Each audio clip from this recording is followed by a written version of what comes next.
Salut à tous et bienvenue dans les sciences des saveurs. On a vu dans ma dernière vidéo d'où viennent les œufs et pourquoi on peut les utiliser en cuisine. Et on se retrouve donc aujourd'hui pour apprendre à faire quelques recettes de base avec l'œuf. C'est parti. Et aujourd'hui, on va faire des émulsions froides et chaudes avec l'œuf bien sûr. On commence par la plus connue, c'est la mayonnaise. C'est une émulsion froide qui sert de base à plein d'autres sauces. Pour la faire, il nous faut un œuf, de la moutarde, du vinaigre, du sel, du poivre et de l'huile neutre. Donc par exemple de l'huile de colza, de tournesol ou d'arachide. L'idéal c'est d'avoir tous les ingrédients à température ambiante. On commence par clarifier l'œuf, ça veut dire qu'on sépare le blanc du jaune. On place alors dans un récipient pas trop grand notre jaune d'œuf, 2 cuillères à café de moutarde, 1 cuillère à soupe de vinaigre, et du sel et du poivre. Pour faciliter la prise de notre mayonnaise, on commence par verser une toute petite cuillère d'huile dans notre base et on mélange pendant 30 secondes. Ensuite, on verse en très fins filets tout en mélangeant. Ça peut mettre du temps vu qu'il faut assez d'huile pour former l'émulsion. Pendant qu'on mélange, on forme des petites gouttelettes d'huile qui vont s'incorporer à l'eau et ça donne une texture de mayonnaise. Et si on a peur de rater mais qu'on a un mixeur plongeant, il y a une technique qui marche à tous les coups. On prend les mêmes ingrédients, mais on met un œuf entier au lieu d'un jaune d'œuf. On prend un récipient haut dans lequel on met tous les ingrédients, même l'huile, on met tout d'un coup. Ensuite, on plonge bien le mixeur plongeant au fond du bol et on l'active en donnant des petits à-coups comme ça. Franchement, cette technique, elle est magique, elle marche à tous les coups. On n'a même pas besoin de mettre une petite cuillère d'huile au début pour commencer l'émulsion. Ça marche direct, donc c'est la méthode la plus facile à utiliser si on a envie de faire une mayonnaise très rapidement. On utilise un mixeur plongeant, on met tout dans le bol et on active tout ça. Et voilà, on a donc notre mayonnaise. C'est une super sauce, elle peut servir telle qu'elle, elle se suffit un peu à elle-même, mais on peut aussi la pimper un peu.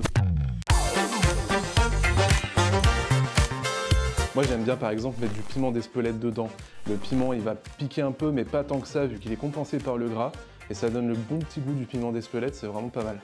On peut aussi rajouter une gousse d'ail pressée dans la mayonnaise. C'est super bon, ça ressemble un peu à l'aioli mais ça n'en est pas vraiment, mais c'est beaucoup plus simple à faire qu'un vrai aioli. Et ce que j'aime aussi, parce que moi j'aime bien la nourriture épicée, c'est de rajouter de la sauce sriracha, donc cette sauce de piment thaïlandaise à la mayo. Ça fait une mayo qui a un vrai goût de piment et qui adoucit quand même le goût de la sriracha pour ceux qui n'aiment pas trop le piquant. Et en cuisine classique, c'est aussi une sauce, la mayonnaise, qui sert de base à plein d'autres sauces. Il y a par exemple la sauce cocktail, la sauce gribiche ou la sauce andalouse. Mais moi je vais vous montrer comment faire deux de mes sauces qui sont peut-être parmi mes préférées. Il y a d'abord la sauce tartare et ensuite la sauce algérienne. On va commencer par la sauce tartare. On a pour ça besoin de mayonnaise, de cornichons, de capres, d'échalotes, de fines herbes. La principale c'est l'estragon, mais on peut mettre du cerfeuil, de la ciboulette ou du persil, c'est un peu comme vous préférez. Et donc on commence par ciseler nos herbes et on coupe le plus finement possible les capres, les échalotes et les cornichons. On mélange le tout. Et c'est prêt. C'est une sauce qui est super simple, qui va très bien avec les viandes blanches comme les poissons notamment, ou même les frites, ou à peu près tout ce que vous voulez si vous aimez bien ce côté un peu herbacé et aigre qui va bien avec pas mal de trucs. On passe ensuite à la sauce algérienne. C'est un classique pour moi, dans le kebab évidemment, mais aussi dans plein de sandwichs avec des viandes rouges ou du poulet, ça marche super bien. Pour la faire, il nous faut de la mayonnaise évidemment, du concentré de tomate, des oignons nouveaux, de l'ail, du cumin et de la harissa. On émince finement nos oignons et on presse une gousse d'ail, puis on mélange tous les ingrédients en mettant la harissa en dernier pour pouvoir goûter et doser la piquance. On peut y aller franchement fort si on aime bien, ou un tout petit peu si on veut juste un tout petit peu de piquant. Et voilà, on a une sauce algérienne maison, il n'y a plus qu'à acheter une broche et vous montez un kebab en bas de chez vous. Maintenant qu'on maîtrise l'émulsion froide, on passe à l'émulsion chaude, avec un grand classique de la cuisine française, la sauce béarnaise. C'est une émulsion à base de beurre clarifié qu'on fait tout en chauffant.